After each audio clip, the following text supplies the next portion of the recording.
Executive Director of the DC Housing Authority. Okay, thank you so much.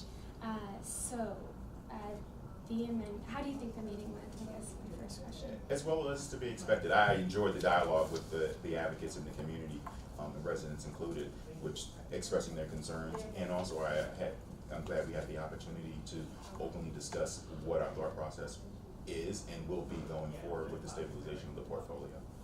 Got it. And the amendment that was made, why was it not worded that way to begin with, to include all possible options, and why did you prioritize converting from Section 9 to Section 8 in the language to begin with? I think because we were dealing internally with our assessment and our review, we all knew we were going to exhaust all options. I just think we should have better, presented it to the public so that they clearly understood that nothing's off the table. Got it. And I noticed that a lot of housing advocates, a lot of folks from legal aid societies and Redford City, etc., they felt like they hadn't gotten enough information about this ahead of time. Could you just tell me a little bit about the meeting you said you did have with advocates in December?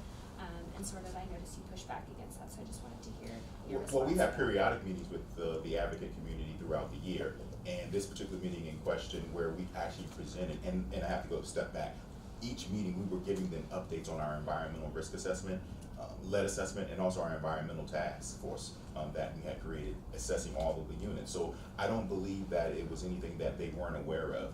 At the December meeting, we went to it a little more in-depth, and we actually challenged and said, does anyone have any other ideas? And we would welcome those. So that was the idea of the subcommittee being created by some members of the advocate community with our agency to go over some ideas that might be beneficial to support our residents as a whole.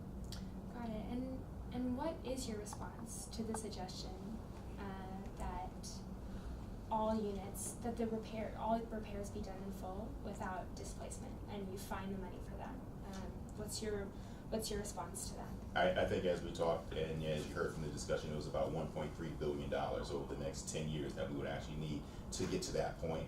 I don't know whether or not that's feasible. And what I think is what we're looking at is a sound approach to stabilizing the portfolio in a manner that is limited in terms of displacement and gives us all the options and all the tools that we possibly can muster in order to ensure the quality of life of residents are at the forefront.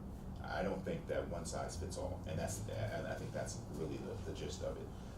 We need to look at all of our options, including public money or additional funding from HUD, if at all possible, along with these other resources.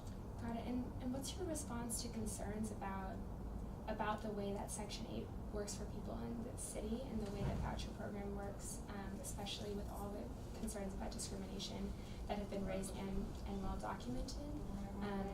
What do you say about the idea that this resolution might end up funneling more people into that system?